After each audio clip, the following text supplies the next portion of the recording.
Hello and welcome! Today I'm going to show you exactly how to do the very first challenge of Salvation's Edge that just dropped. This challenge is for the first encounter and it's called Scenic Route. Now this is the only active challenge we have right now. Once we hit next Tuesday, we're then going to get the second challenge for the second encounter.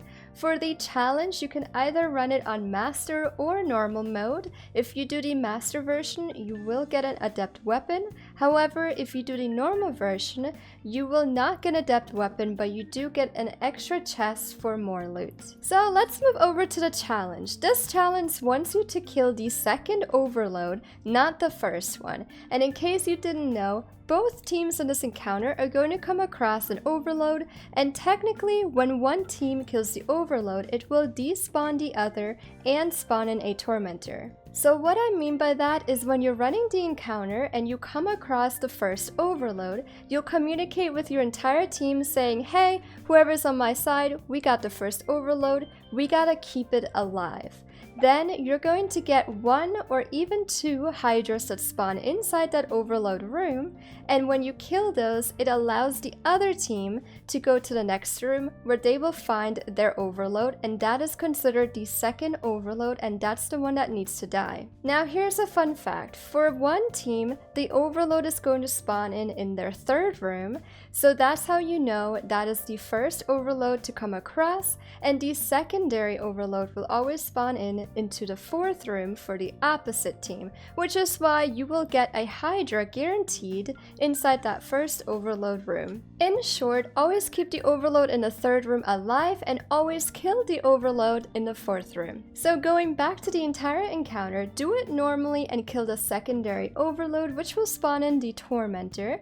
After the tormentor, you're gonna repeat that until you've killed the secondary tormentor, and that is when the plates are going to be active. The plate mechanics is going to have a changed location than what you're usually used to. So wherever you have killed an overload, that is actually where the starter plate is going to be located. So whenever you or your team kill an overload, either point out the room or just remember it so you know exactly where to go back to. The only reason why I'm pointing this out is because usually one team would kill an overload and then the other team would kill an overload, which makes one plate active on this side and one plate active on this side. Except that this time, most of the time the overloads are kind of next to each other, so you'll have an active plate over here and another active plate over here. So most of the time you guys are kind of on the same side. And please keep in mind that you're going to be very tight on time since you're constantly waiting for that secondary overload to spawn in. So knowing the plate locations is very important. Not only that, but communications is also very important, especially if you're like me who doesn't know where the plate locations are.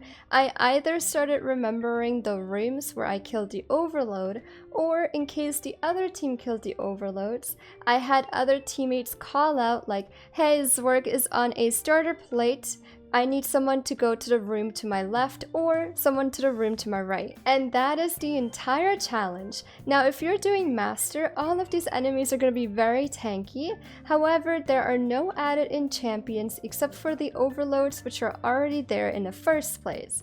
And if you're doing it on normal, just be careful with taking out the overload or keeping an overload alive, just because they can be a bit squishy. Now apparently you can have an adept weapon to draft with 6 perks that you can choose from, 3 in the third column and 3 in the fourth column. And to get weapons like that, you have to unlock a lot of raid weapon patterns. The more you have, the more perks are going to be available. However, I heard it is going to be RNG based. If you're wondering what to use as loadout wise, definitely stuff to clear enemies. I like to use Thunderlord just because it's good against overloads, keeps them stunned when I just try to keep them alive, and kills a bunch of enemies. I also use a bunch of stasis, especially in Master, just because it can get a little rough. 2 more things before I go. First, if you're looking at this triumph, yes, it is currently bugged and it does show that you did not complete it, even though you did, so we're just gonna have to wait until it gets fixed.